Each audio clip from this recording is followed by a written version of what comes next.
Então, irmãos, já lemos o nosso texto, tema, né, geral, que é Alcance o Futuro Feliz e Seguro. Hoje é a lição de número 3, Um Coração Protegido. O texto áudio está naquele texto que todo mundo conhece, que é: de todas as coisas que se deve guardar, guarda o teu coração. Nós temos um resumo da lição, que é: quando cultivamos virtudes da palavra de Deus, protegemos o nosso coração. A leitura bíblica em sala, ela já deve ter sido feita também, Provérbios 4, do 20 até o 23. E nós vamos conversar um pouco sobre essa ideia de o que é o coração, à luz da teologia do Antigo Testamento, e como nós protegemos o coração. Então, no Antigo Testamento, nós temos o livro de Provérbios, que é um livro que está entre os livros poéticos. A Bíblia, vocês sabem, ela é organizada não por cronologia, mas ela é organizada por estilos literários. Então nós temos lá os textos de lei, do Pentateuco, depois as histórias, e logo depois já vem as poesias. E este livro, ele está entre as poesias, né, que vão de Jó, Salmos, Provérbios, Eclesiastes e Cantares, né? Agora, dentro dos livros poéticos tem uma divisãozinha também.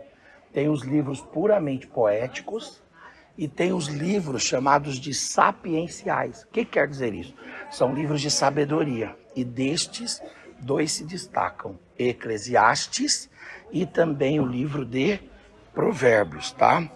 E é interessante que a sabedoria que Provérbios expõe é uma sabedoria prática. Por quê? Porque os judeus trabalham com a ortopraxia e nós, cristãos, trabalhamos com a ortodoxia. Qual é a diferença da ortopraxia para a ortodoxia? É que nós, cristãos, trabalhamos a partir do pensamento. A gente trabalha a partir do raciocínio, a gente trabalha a partir do entendimento. Então, na cosmovisão cristã, a gente entende as coisas e porque entende, faz. No pensamento judeu, não é assim, é baseado na ortopraxia, ou seja, é baseado no exemplo, é baseado na prática. Então, o judeu vê como faz e faz. A gente não. A gente entende como faz e faz. Entende? Então, a ortodoxia é diferente da ortopraxia nesse sentido. De modo que a sabedoria do cristão ela é mais reflexiva, ela é mais mental, ela é mais filosófica, ela é mais intelectual, enquanto que a sabedoria do judeu ela é mais prática. Por isso que o livro de Provérbios ele cai bem. Por quê? Porque ele é um livro de sabedorias práticas. Você vê fazendo e vai lá e faz. E pronto. E vai dar certo. Entende? Por que faz? O judeu não se preocupa muito. Se preocupa em fazer. Porque qual é a história por trás desse fazer? Não importa. O importante é que se você fizer dessa forma, vai dar certo, né? Isso é a ortopraxia. Muito bem. Outra coisa interessante é que o livro de Provérbios, ele foi escrito por Salomão em sua maioria dos capítulos, né? Não todo. Uma parte de Provérbios foi escrito, por exemplo, pelo rei Ezequias. O rei Ezequias, ele é citado como autor do livro de Provérbios. E nós temos outros autores que também contribuíram. Provérbios foi escrito em 950 a.C., quer dizer, no tempo do reinado de Salomão. Salomão teve o reinado de 40 anos. Nesses 40 anos, entre 950 até 900, foi o período ali que Provérbios foi escrito. Agora é interessante que, então, nós estamos lidando com um texto que ele tem 3.000 anos do nosso tempo, né? Não é um texto que foi escrito ontem, que escreveram semana passada. Um texto de 3.000 anos. O Karl Barth, ele fala que A Bíblia é mais atual do que o jornal que se escreverá amanhã. Como pode, né? Um livro que foi escrito do nosso tempo há 3.000 anos, 1.000 anos quase antes de Cristo, ser tão contemporâneo, tão atual. É por isso que é falaciosa essa ideia de atualizar a Bíblia, né? Atualizar a Bíblia é algo desnecessário. O que você precisa fazer é aplicá-la para os dias contemporâneos, mas não atualizá-la, porque a mensagem dela é atual. O homem é o mesmo homem, a humanidade é a mesma humanidade, apesar de ter sido mudada em relação à questão tecnológica, etc., mas é o mesmo homem, então ela serve a Bíblia toda para o homem todo em todo o tempo, né? Esta é a máxima. Bom, ele foi escrito, o livro de Provérbios, num contexto do Oriente Médio. Então, ele é composto em Israel e na região sul de Israel, quer dizer, na região da Judéia. E num tempo de prosperidade e de paz. E tudo isso você vai ver influenciando a própria liberdade de Salomão de compor. Por quê? Porque em tempos de guerras você não consegue refletir. Em tempos de miserabilidade você não consegue pensar. Agora, em tempo de paz e de prosperidade, você se coloca a refletir. E ele, então, se colocou a refletir e escreveu inúmeros provérbios. Não estão todos aqui, mas a Bíblia fala de 3.000 provérbios, 4.000 cânticos que Salomão teria composto nesse período, né? Quando Esdras, no 4º século antes de Cristo, foi fechar o cânon do Antigo Testamento, ou seja, definir os livros inspirados do Antigo Testamento, veio Provérbios para ele.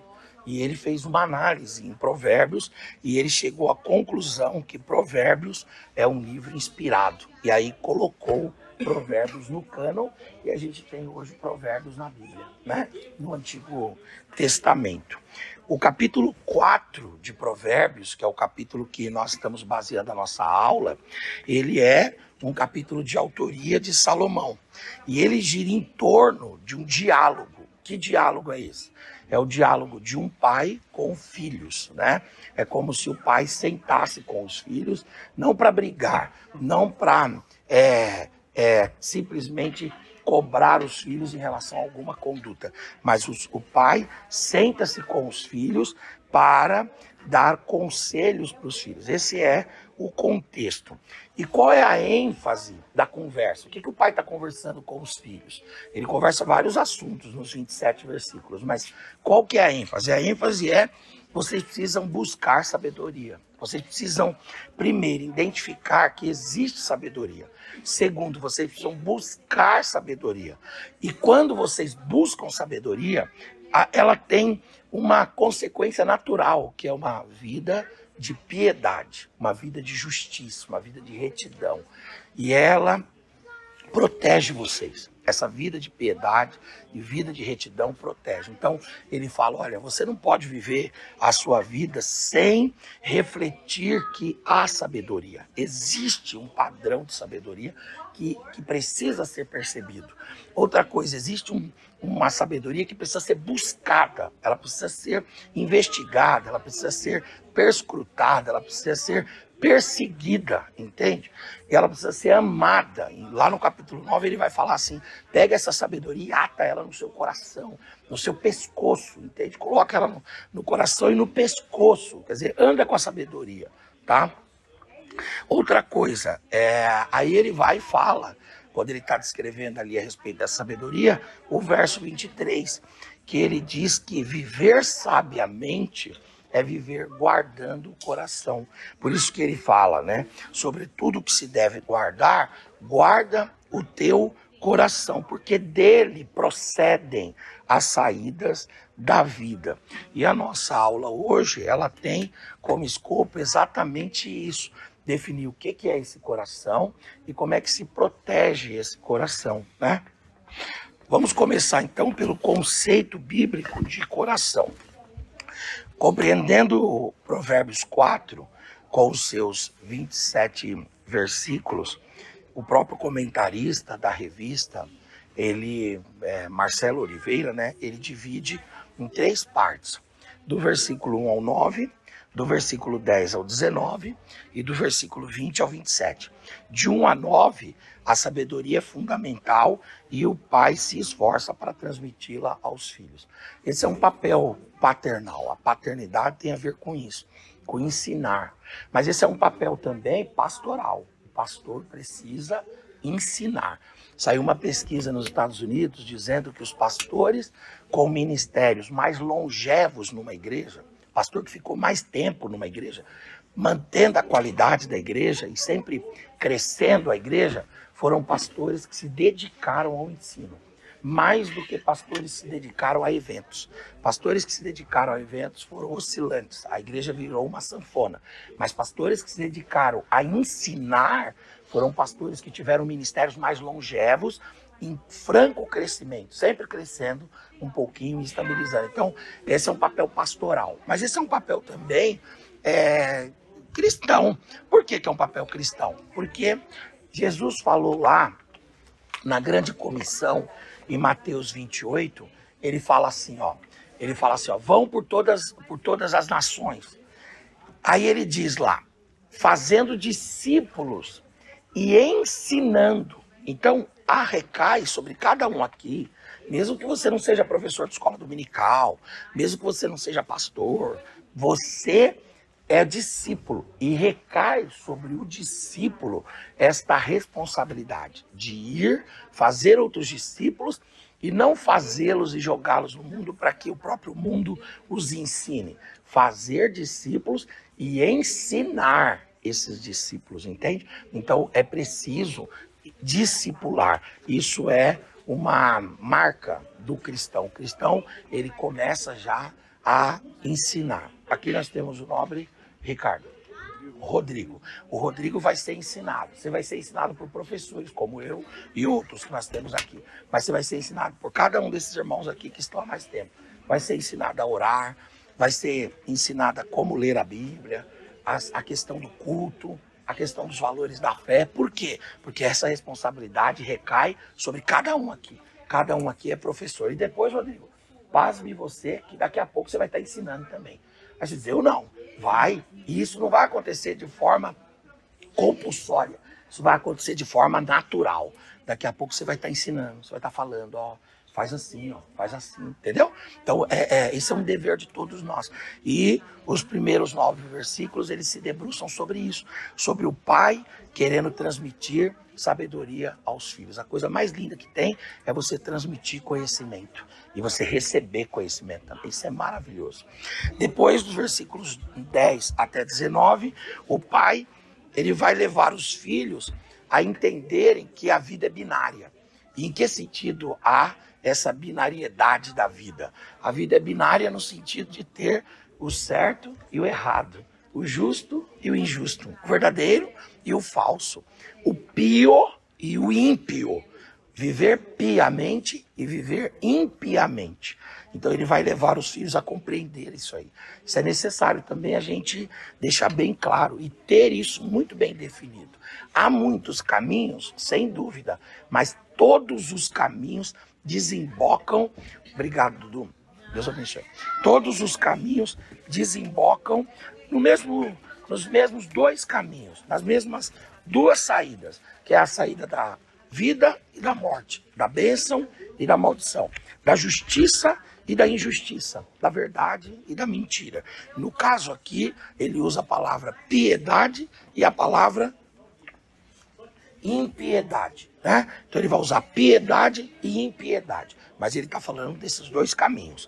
E depois, dos versículos 20 a 27, ele faz um apelo para que os filhos guardem o coração e que ele explica, ele ensina como você faz essa proteção do coração. A ênfase de hoje é tratarmos sobre essa última parte do capítulo, sobre os versículos 20 até 27, falarmos sobre como que nós devemos guardar o coração. Agora, para a gente saber guardar o coração, a gente precisa entender o que é o coração à luz da Bíblia. Então, a palavra coração em hebraico é a palavra leb. E a palavra usada aqui é a palavra leb-rabha. Leb Rabha. E esta palavra Leb é coração. E Leb Rabha é uma palavra que quer dizer o sentido mais amplo do coração. O sentido mais amplo, porque Leb é coração, certo? É igual cardia em grego, é coração.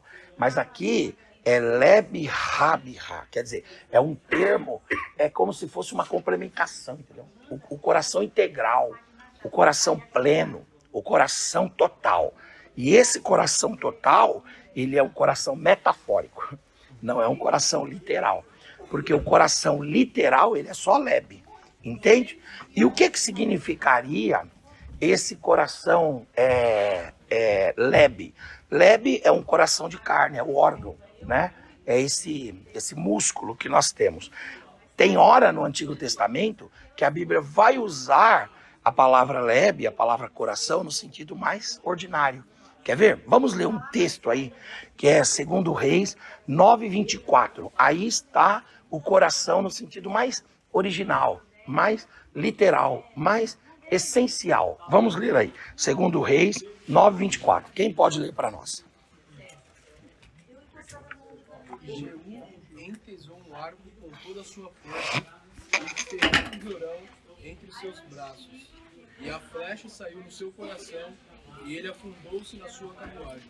Veja aí, Kemuel, que esta flecha que se afundou no coração não foi num coração filosófico, não foi num coração metafísico.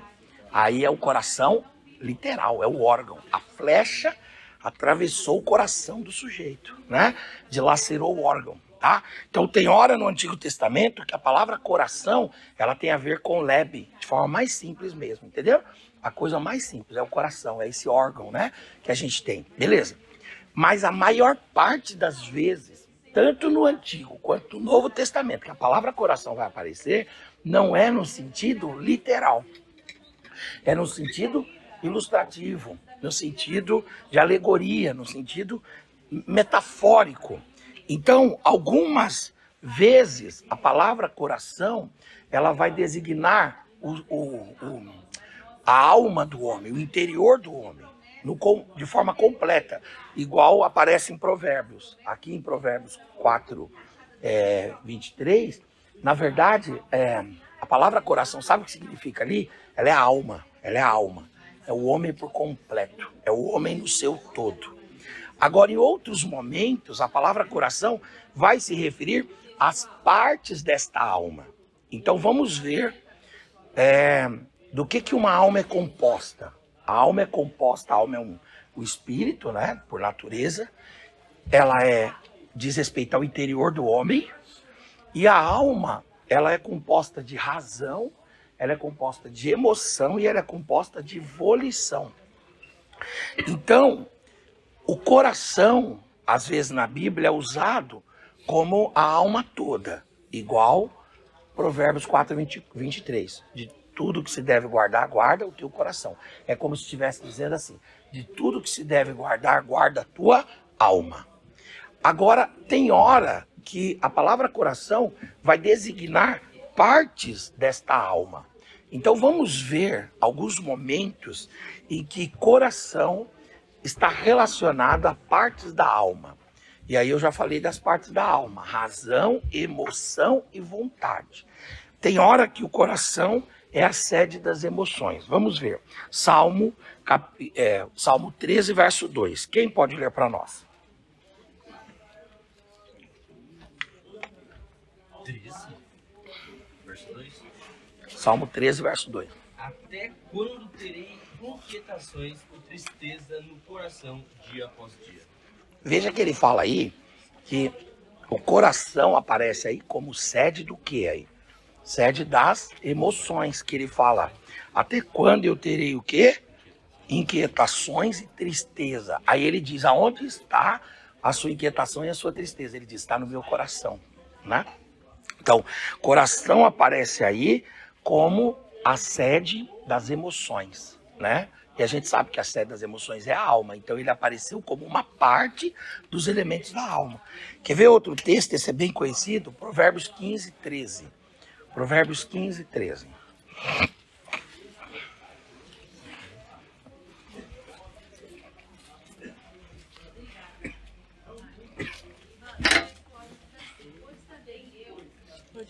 por favor.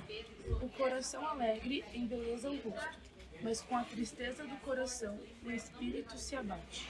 Veja que interessante aí, que o coração alegre aformoseia o rosto e com a tristeza do coração. Então ele coloca coração tanto sendo a sede da alegria, quanto sendo a sede da tristeza, né? Então o coração, biblicamente falando, ele é uma forma poética da Bíblia falar de alma. E tem hora que ele vai falar de uma parcela, de uma partícula da alma, que são as emoções. Jason, Pai do Senhor, Deus abençoe, bom dia. Tudo bem? Muito bem. Tem hora que o coração vai dizer respeito a outra parte da alma, que são as decisões, a volição, a vontade. Vamos ler Deuteronômio 6 e 5. Aqui, o coração está sendo usado, nesse ponto, como a sede das decisões, a sede da volição, a sede da aquiescência, a sede da vênia, a sede da aprovação. O indivíduo aprova no coração, ele decide no coração. Isso é muito, muito interessante. Deuteronômio 6:5, por favor. Portanto, ame o Senhor, seu Deus, de todo o seu coração, de toda a sua alma e com toda a sua força. Então, ame o seu Deus de todo o seu coração. E aqui, Paulo, é uma ordem. É como se eu estivesse falando com você, dizendo que o seu coração pode decidir. Então eu desprezo a sua mente e vou lá no coração e falo: coração, ama a Deus. Aí o coração decide amar. Porque o coração aí, ele toma essa posição decisória, né? Essa posição de escolha. Quer ver? Abram aí Eclesiastes 11:9.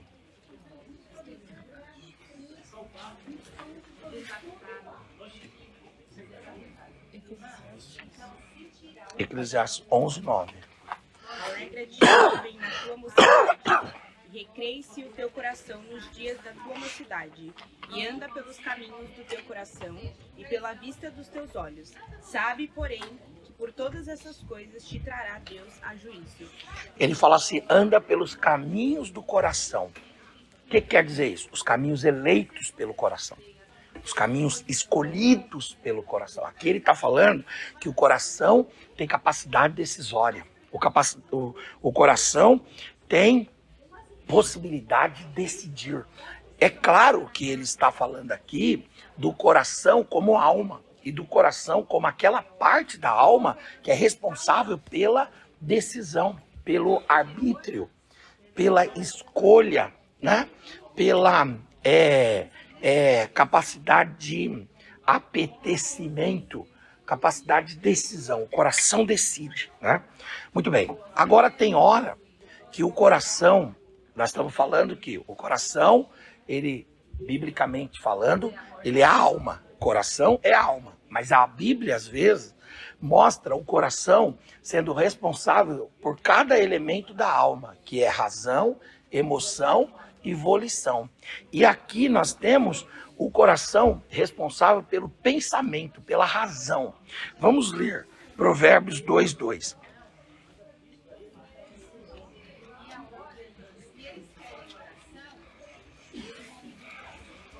Se você der ouvidos à sabedoria e inclinar o seu coração ao entendimento. Ouvido à sabedoria e o coração inclinado a entender. Mas o coração, ele pode entender as coisas? O coração compreende? O coração tem intelecção? O coração tem entendimento? O coração tem arrazoamento? O coração tem elucubração? O coração tem capacidade de criticar, de analisar, de perscrutar, de investigar, de questionar? O coração aqui, ele é tido como uma parte da alma que é responsável por essa compreensão, que é a razão, né? A parte da alma tem a ver com o raciocínio. Quer ver? Outro texto, 1 Reis 3:9, também fala do coração como sendo relacionado com aquilo que dá entendimento, com aquilo que dá razão, com aquilo que dá compreensão. Dá, pois, ao teu servo coração compreensível para governar o teu povo, para que, com prudência, saiba discernir entre o bem e o mal. Pois quem seria capaz de governar este teu grande povo? Veja que aqui é uma oração do próprio Salomão, que ele pede para Deus dar um coração entendido, um coração racional, um coração que avalia, um coração que pensa, um coração que elocubra, um coração que investiga, um coração que questiona e um coração que depois de tudo isso vai lá e decide, né? Então o coração aqui ele é tido como responsável pelo pensamento, pela razão. Então, biblicamente falando, o que é o coração? O coração é um órgão. E a gente viu lá no texto de Jeú que Jeú dilacerou o coração do sujeito, era o órgão. Mas o coração também ele é metafórico. Ele ilustra a própria alma. A alma, a nossa alma é ilustrada biblicamente pelo coração. E o coração, ele é também usado para referir-se aos nossos sentimentos, à nossa razão e também à nossa vontade. Jesus, ele levou o coração também em conta nesse sentido metafórico. Vamos ler aí, Mateus 15:19. O Senhor Jesus interpreta o coração ou utiliza a ideia do coração como alma. Mateus 15:19. Porque do coração procedem os maus pensamentos, assassinatos, adultérios, fornicação, furtos, falsos testemunhos e blasfêmias. Veja, Kemuel, que Jesus está falando que do coração procede. Ora, com o passar dos anos, a ciência avançou e descobriu que o coração não é capaz de o coração órgão, não é capaz de construir entendimentos, decisões, pensamentos, nem bem nem mal. Então o que Jesus estava falando aqui é ele tomando o coração como um símbolo da alma. Ele está tomando o coração como um símbolo da alma, dizendo, do coração procedem os maus pensamentos. Melhor seria se tivesse aqui escrito, da alma procedem os maus pensamentos, da alma, da psique, né? O apóstolo São Paulo, ele vai usar a palavra cardia, que é a palavra grega para coração. E ele vai utilizar a palavra cardia também como alma. Olha só o texto de Paulo, Romanos 10, 9 e 10. Vamos ler, Romanos 10, 9 e 10. Aqui ele está falando do coração com caracterizações, com adjetivações, com qualidades que o coração, nosso órgão, não tem. Mas que ele está querendo usar o coração no sentido metafórico, dizendo que ele é alma. Coração é alma, né? Coração tem a ver com a mente, tem a ver com a psique.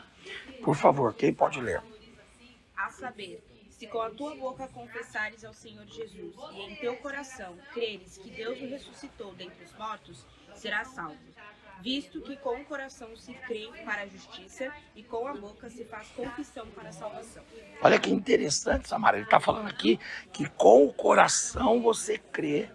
E aí depois ele fala, com o coração você crê para a justiça, né? Então, na verdade, não é com o coração em si o órgão, porque o órgão ele pode ser transplantado.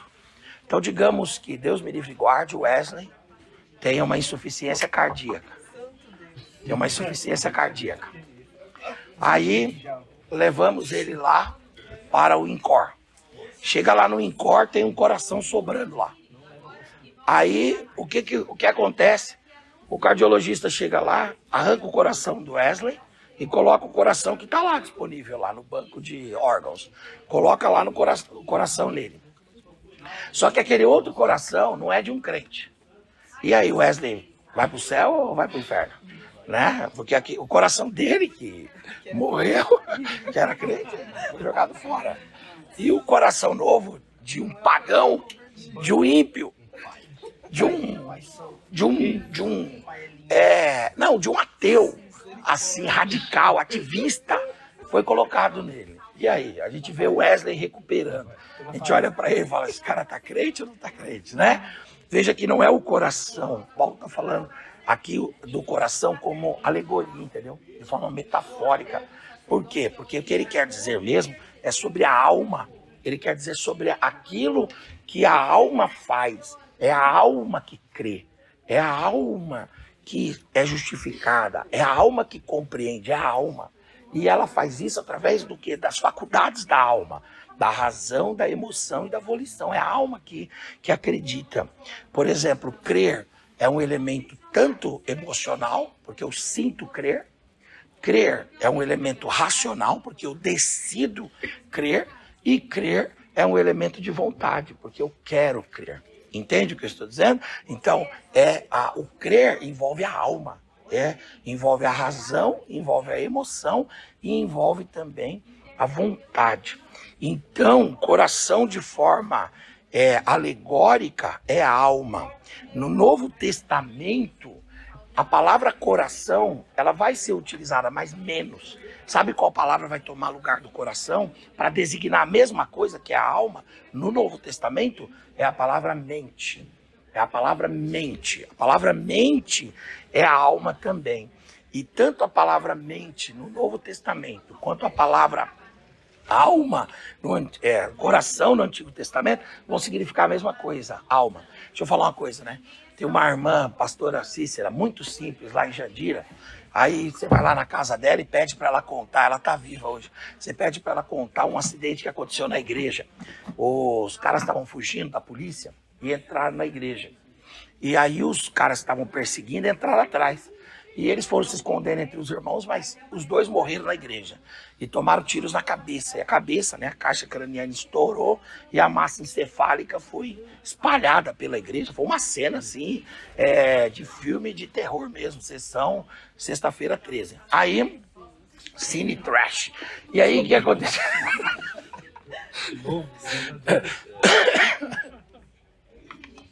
E aí, ela contando, é muito, assim, uma tragédia, né? Mas ela contando é muito engraçado, porque ela fala assim, pastor, foi horrível, pastor. Eu digo, é mesmo, irmão Cícero, o que aconteceu? Pastor, as mentes espalhadas, pastor, várias mentes espalhadas, a parede suja de mente e tal. As mentes espalhadas, né?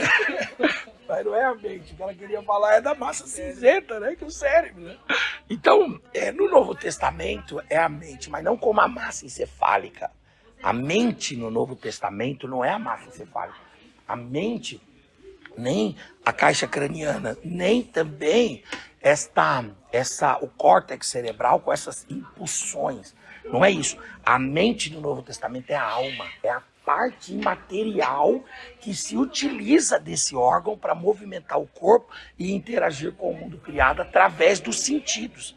Mas é a mente, é a alma. Tanto que a palavra mente no Novo Testamento é a palavra psique. E psique é o quê? É a alma. Psique é a alma, entende? Que equivale à expressão do Antigo Testamento, que é a expressão reb, né? Então, essa palavra quer dizer alma. Então, coração e mente são alma. Ora, a partir desse prisma, a gente vai ler Provérbios 4:23. E vamos colocar no lugar de coração o que deve estar aí. Vamos ler todos juntos? Provérbios 4:23, baixo, né? E colocando no lugar de coração que deve estar aí, no 3. 1, 2, 3. Sobretudo que se deve guardar, guarde a tua alma, porque dela procedem as saídas da vida. É da alma que procedem as saídas da vida, né? Uma pessoa em formação, ela tá começando a adquirir informação, então ela tá tendo algumas escolhas, ela tá planejando profissão, ela tá procurando amigos, em quem se inspirar. E Então ela vai tomar, a vida dela vai ser baseada nessas escolhas. Você acredita, pastor, que na oração Deus pode mudar totalmente a minha mente ou o meu coração sobre essas escolhas, para eu me tornar uma pessoa que é totalmente oposta àquilo que eu queria, porque eu queria aquilo para mim? Eu acredito que Deus, ele influencia a alma humana. Ele influencia a nossa razão, ele influencia a nossa emoção e ele influencia a nossa vontade. O poder de Deus influencia-nos para que nós decidamos. Porque se eu disser para você que Deus determina isso, então Deus nos robotizou e arrancou de nós algo que mais intensamente nos equipara a Deus. O que é que nos traz a imagem de Deus? De todos os elementos, uma das principais questões ou causas ou fatores é a autodeterminação. Deus, ele se autodetermina e o homem também se autodetermina. A diferença é que dentro dessa autodeterminação do homem haverá consequências controladas por Deus. E dentro da autodeterminação de Deus existirão consequências que ele mesmo vai escolher quais serão. Entende? Então mas o homem tem autodeterminação. Por isso, Deus não pega você e vira você para lá brutalmente, violando as suas decisões, violando o seu... Não, agora o Senhor vai influenciando você através do Espírito Santo, através da palavra e através dos bons exemplos da comunidade de fé. Então a gente vai tendo a mente mudada, a nossa mente vai sendo transformada, ela vai sendo modificada, ela vai sendo adequada, entende? Quando fala assim, ó, não vos harmonizeis com o mundo, mas transformai-vos pela renovação do vosso entendimento. Essa palavra renovação, ela não está no passado, como se a renovação já tivesse ocorrido integralmente. É uma renovação que tem a ver com algo continuado. É uma renovação diária, é uma renovação constante, é uma renovação cotidiana, é uma renovação diuturna, é uma renovação perene, entende? Então, a renovação que Deus deseja que a gente tenha é uma renovação constante. Logo, o Senhor vai nos influenciando, né? O ser humano, ele tem a sua liberdade respeitada. Agora, se nós fôssemos aqui supralapsarianos, ultracalvinistas, né? Aí, então, dentro do nosso ultrasapiarianismo, nós iríamos aí. Não, Deus muda, Deus transforma, Deus faz um transplante integralmente, no mesmo instante, estancado, e não acontece isso. Isso é processual, isso é procedimental, isso é ao longo do tempo que o Senhor vai fazendo isso, né? Isso tem a ver com o processo de santificação, isso vai ter a ver com o processo de autotransformação, isso vai tendo a ver com o assemelhamento que nós vamos tendo com Cristo, que não acontece da noite para o dia. Tem hora que eu pareço Cristo, mas tem hora que eu pareço um demônio. Se vocês me conhecessem mesmo, você fala, rapaz, você parece um demônio. É verdade. Tem dia que eu tô assim. Mas, no outro dia, a face de Cristo já vem de novo. E aí eu fico mais, a face de Cristo vai ficando mais nítida em mim. E tem dia que é igual aquela televisão. Eu gosto de usar a imagem da televisão que falha. Televisão que tinha o bombril, né? Vocês lembram? Da geração aqui lembra, né? A televisão com bombril, tinha dia que a imagem ficava igual a nossa imagem hoje, que é digital, linda e maravilhosa. Mas tinha dia que ficava turva. Eu me lembro, Ricardo, de uma cena aí, o garoto, lá em idos de 1992, eu sentado na sala da casa do meu pai e da minha mãe lá, em Jandira, na Henrique San Martino ali, e eu assistindo televisão, e a televisão estava apagada, porque a Globo, por alguma razão, não pegava ali. Aí, o que acontecia? Eu fiquei encostado na televisão para ouvir e deduzir os relatos as brincadeiras dos Trapalhões. Eu me lembro. E a gente dava risada de ouvir, e via que tudo chiado ali, e a gente se esforçando para ouvir. Quando entendia a piada, dava risada. Quando não entendia, dava risada também, né, para aquela cena, né? Então, a nossa imagem, ou a imagem de Deus em nós, também às vezes ela tá como água suja, tá turva. Você olha assim e fala, isso aqui eu não consigo ver nada lá. Tem hora que é uma água cristalina, é assim. Vai chegar um dia que só haverá perfeição. E quando vai chegar esse dia? Só na redenção. O dia que chegar esse instante, o mundo não será digno de nós. Quando a Bíblia fala, homens dos quais o mundo não é digno. Em que sentido o mundo não é digno? O mundo é digno de grandes inventores, o mundo é digno de grandes escritores, o mundo é digno de grandes administradores, mas tem uma estirpe de homem que o mundo não é digno, que não cabe no mundo. É o homem que reflete a glória de Deus cabalmente. Esse homem, Deus olha e diz, não, seu lugar não é aí, né? Atingiu a estatura de varão perfeito, de homem perfeito e assim sucessivamente. Pegando um gancho ali sobre oração que eu possa fazer de uma formação, por exemplo, eu nunca fui cristão, eu nunca conheci a palavra. E aí, um dia eu fui numa igreja, aceitei Jesus e tudo mais. Só que eu venho de uma família que bebe, que fuma, que cheira, que não sei o quê. E aí eu venho nessa sequência. E aí pegando esse gancho da oração, Deus, eu quero ser transformado.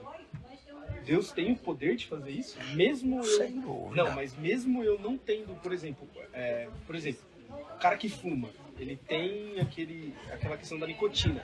Então ele vai usando algumas coisas para poder diminuir. Vai ficando no sangue. O cara que bebe, ele vai diminuindo. Tipo assim, não, eu orei hoje, eu quero uma transformação. Deus, ele tem o poder de fazer isso? Ora, se nós disséssemos que Deus não tem poder, então vamos acabar a igreja. Fecha a igreja agora, bora pra casa. Não, ele tem o poder. Ele tem poder, tipo assim, por exemplo, você entendeu o que eu tô querendo dizer? Se Deus não tiver poder, pra que a gente tá aqui? Isso aqui é balela. Entendi. Vamos embora pra casa jogar bola. Mas aí pegando o seu gancho do livro... Ele tem poder, perfeito. Entendi. Ele tem poder. Tá, então vou reformular isso, a pergunta. show. Vou reformular a pergunta. Então, ele interfere nessa minha decisão? O Senhor pode fazer o que Ele quiser. Tá. Agora, biblicamente falando, o Senhor respeita Entendi. a nossa Decisão. Tanto que isso, Wesley, vai ser sempre um processo. Quanto mais distante nós formos do pecado, no atoleiro do pecado, mais difícil será para nós o processo de regresso. Por exemplo, tem tentações que não me tocam. Se você fumar um cigarro agora aí pra mim, não fede nem cheira pra mim. Se você acender um charuto cubano, não cheira. Se você riscar aí um incenso, não. Agora, tem pessoas que se sentirem o cheiro da fumaça do cigarro já queimada, né? Aquilo é uma tentação. Tem pessoa que quando vê o colarinho da cerveja, eu vou olhar pra cara de vocês pra ver quem que se emociona. Tem gente que se emociona. O colarinho da cerveja. Já viram falar do colarinho? Eu tô aqui pensando. Aí o Vitor tá. Ele sempre pega Ele não sabe o que é, né? Mas quando vê o colarinho da cerveja, você sabe o que é colarinho da cerveja? Não, é o seguinte, quando coloca a cerveja, fica espuma, não fica? Aí aquela espuma branca, o pessoal fala, é colarinho da cerveja. Quando tem o colarinho da cerveja, tem gente que vê aquele colarinho e já fica assim, todo encantado. Já dá água na boca. Porque ele andou num caminho de perdição. E esse caminho, ele vai ter que fazer o caminho inverso. Por exemplo, sendo bem transparente, um jovem que vem para a igreja, tendo tido uma vida de sexualidade, ou do uso da sua sexualidade, de forma indiscriminada no mundo. Quando ele vier para a igreja, o Senhor não arrancará dele em instante essa tentação. Ele vai ter que passar por esse processo. Pode ser que aconteça uma coisa, por exemplo, instantânea. Em alguns casos, com excepcionalidade, de fato, agulha no palheiro pode acontecer. Mas sem regra, ele vai, claro, querer, pedir, desejar, orar, buscar. Agora, a luta sempre será diária. A luta sempre. Por exemplo, tem um termo, uma adjetivação muito ruim que a Bíblia usa para o ímpio, que é de cachorro. É o cão. O cão. É o cão. Não, esse é o positivo, né? Porque aí Mateus 14 o cão foi usado positivamente. Que os cães aguardam as migalhas que caem das mesas de seus senhores. Ali foi positivo. Mas tem outras, a maior parte que cão é usado na Bíblia, é usado, assim, quando fala sobre o homem, né, metaforicamente, está falando de forma negativa. O cão seria quem? O cão seria o sujeito que volta ao quê?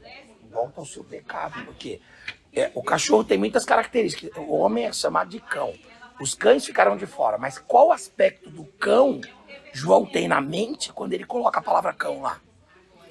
O que ele coloca lá é a imagem do cão voltando ao vômito. E essa é uma imagem muito recorrente.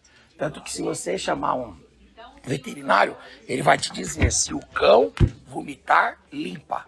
Por que você tem que limpar? Porque daqui a pouco ele vai lá e come o seu vômito. Você tem que limpar. Se você quiser, ele está doente, por exemplo. Aí você tem que limpar. Entendeu? Você está tratando. É isso.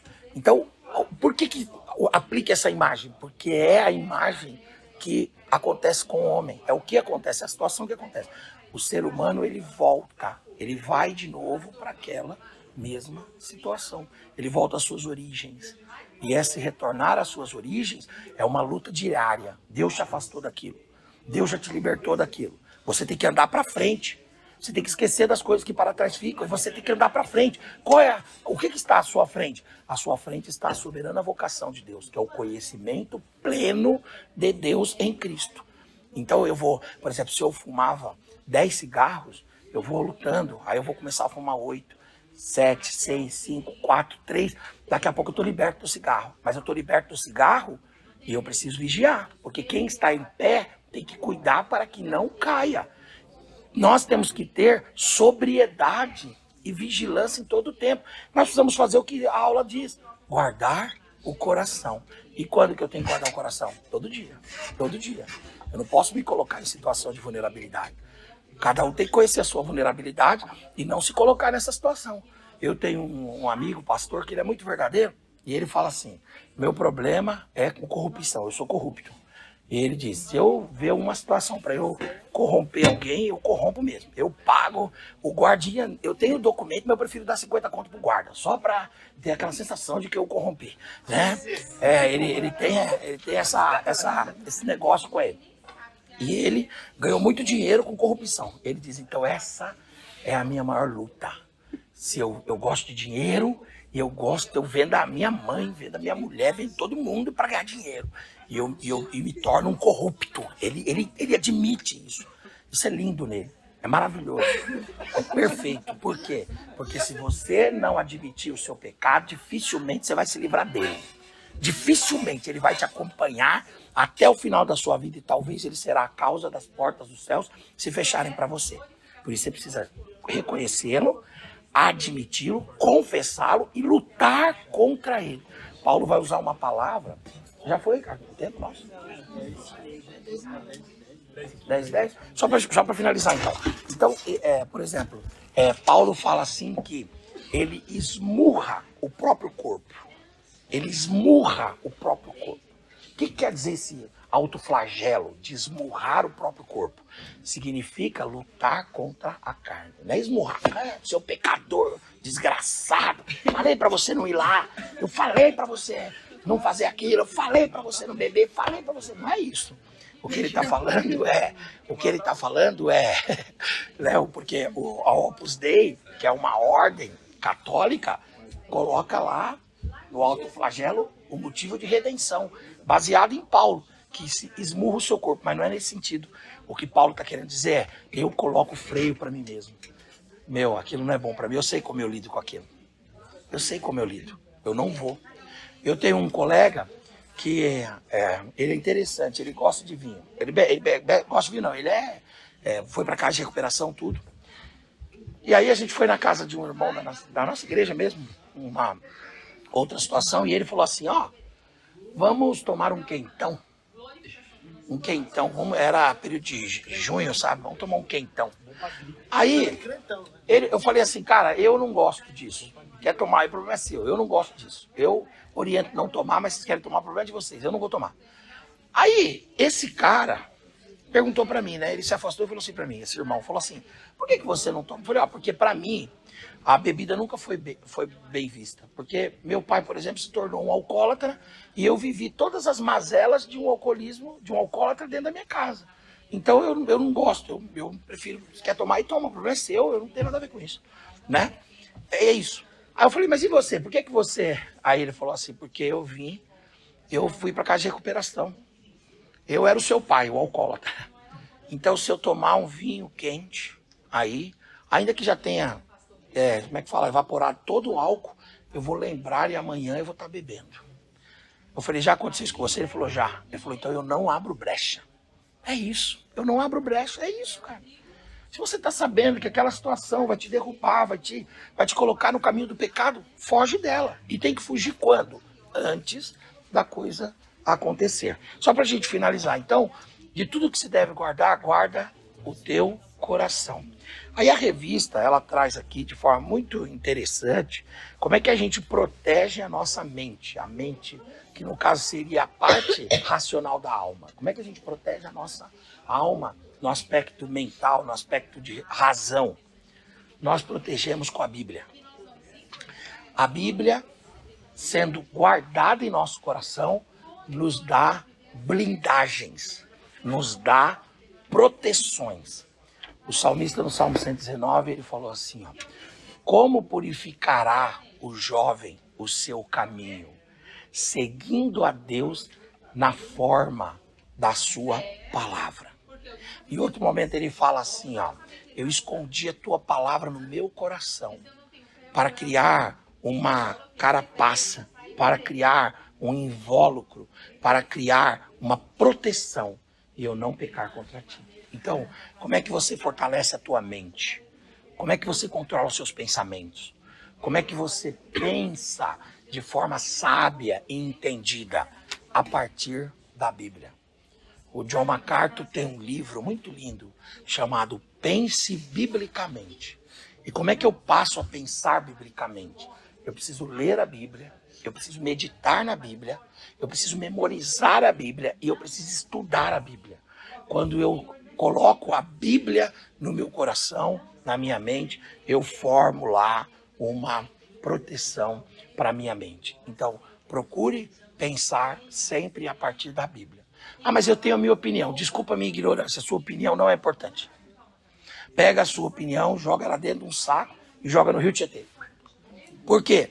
Porque você precisa pensar biblicamente. Se você não impuser para você mesmo esse limite, você vai viver como vivem todos os homens. Você não será distinto do evangelho em nada. Você será um cristão não cristão. Você será um sepulcro caiado.